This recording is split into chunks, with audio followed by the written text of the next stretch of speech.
En el monte Calvario se vio una cruz, emblema de afrenta. Después de haber analizado la enseñanza del apóstol Pablo en las epístolas que escribe tanto a los romanos como a los gálatas, veremos ahora lo que dice en las epístolas que escribe a los colosenses y también a Tito. En primer lugar, Pablo manifiesta que el bautismo es una circuncisión espiritual.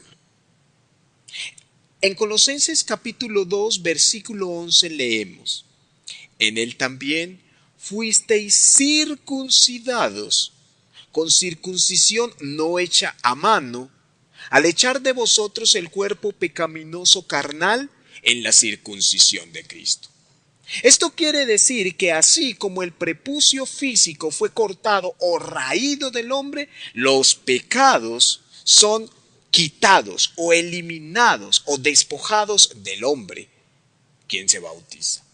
Pero notemos que inmediatamente después de esto, Pablo habla específicamente del bautismo y describe lo mismo que estudiábamos en Romanos capítulo 6, que el bautismo es una sepultura y una resurrección espiritual con Jesucristo.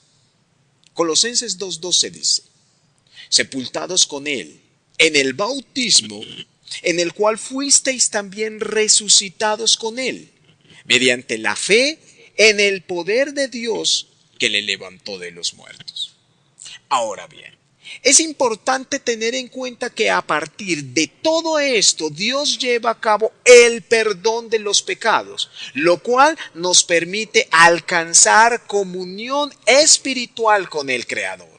A lo anterior, el apóstol Pablo añade en Colosenses 2:13 lo siguiente: y a vosotros, estando muertos en pecados y en la incircuncisión de vuestra carne, os dio vida juntamente con él, perdonándoos todos los pecados.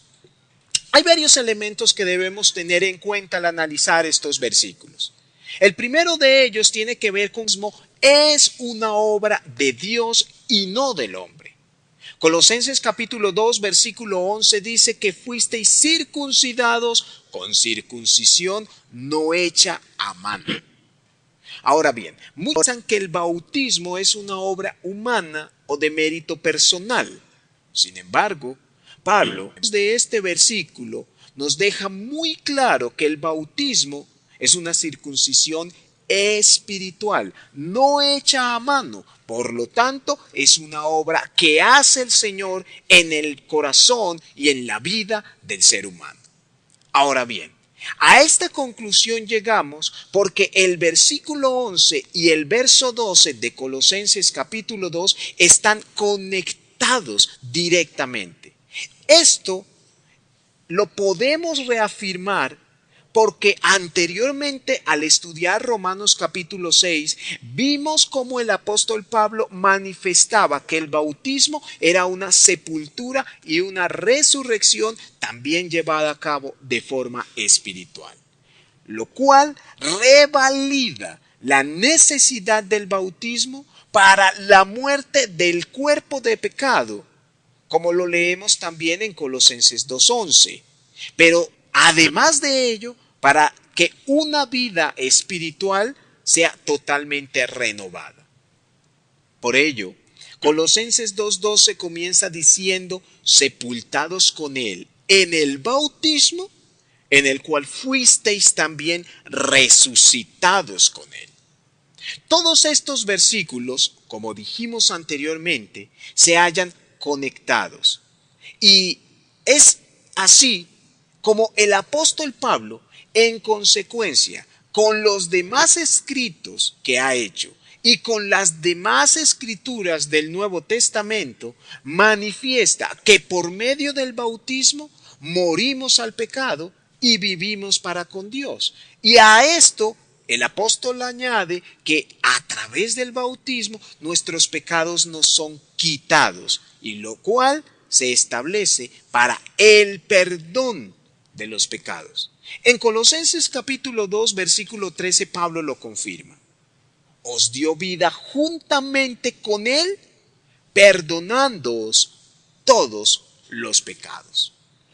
Estos textos lo que manifiestan entonces es que el bautismo no solo es importante, sino también necesario para establecer una nueva vida espiritual del creyente, lo cual se hace evidente a través del perdón de los pecados, de la regeneración y la renovación del espíritu, de la circuncisión espiritual, de la muerte del viejo hombre y de la resurrección de un hombre totalmente renovado espiritualmente. Todo esto sucede en el momento del bautismo.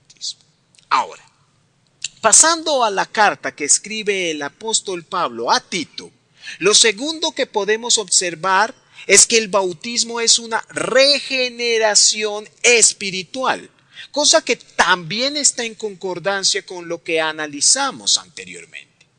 Pablo habla del bautismo en Tito capítulo 3 versículo 5 cuando escribe: nos salvó no por obras de justicia que nosotros hubiéramos hecho, sino por su misericordia, por el lavamiento de la regeneración y por la renovación en el Espíritu Santo. La figura del lavamiento que manifiesta en este versículo el apóstol alude necesariamente al bautismo en agua. Anteriormente estudiamos que el bautismo conduce a una nueva vida espiritual y aprendimos que a través de él podemos alcanzar comunión con el Señor. Todo esto implica que el bautismo es una regeneración espiritual y entendemos por regeneración un cambio drástico, total o pleno de un estado anterior a otro completamente diferente o distinto. Entonces, según las palabras del apóstol Pablo, la salvación se lleva a cabo en primer lugar a través de la misericordia de Dios, pero además de ello por medio del bautismo, es decir, a través de la regeneración y la renovación espiritual. Pero notemos que estas palabras escritas por el apóstol son las mismas o están en consecuencia con las manifestadas por el Señor Jesucristo a Nicodemo en Juan capítulo 3 versículo 5, donde dice: respondiendo Jesús dijo: de cierto te digo que el que no naciere del agua y del espíritu no puede entrar en de cierto. Tu amor que no me dejarás, descansa mi alma siempre en ti.